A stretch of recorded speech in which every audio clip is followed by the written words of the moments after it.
Hello everybody, welcome back to the Reset Info channel. In today's video, I'll show you how to change the directions on your custom Lightsync for the Logitech G Pro racing wheel.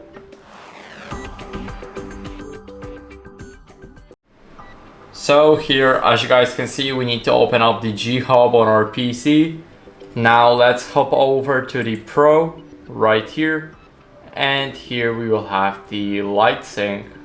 It's basically not hidden, but you will see the steering wheel settings. Basically, you will see that whenever you change the angle of your steering wheel, then it will change it also too.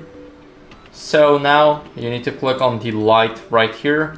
As you guys can see, the lights lighted up. And now what you guys can do is click on edit for your custom effect right here. Click edit and here change the direction. So here we can select right to left, we can select either left to right, inside in or inside out.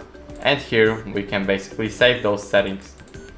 So as you guys can see, it's very easy to do that. I hope this video helped you. And if it did, then leave a like, sub and a comment, and I'll see you in the next one. Bye.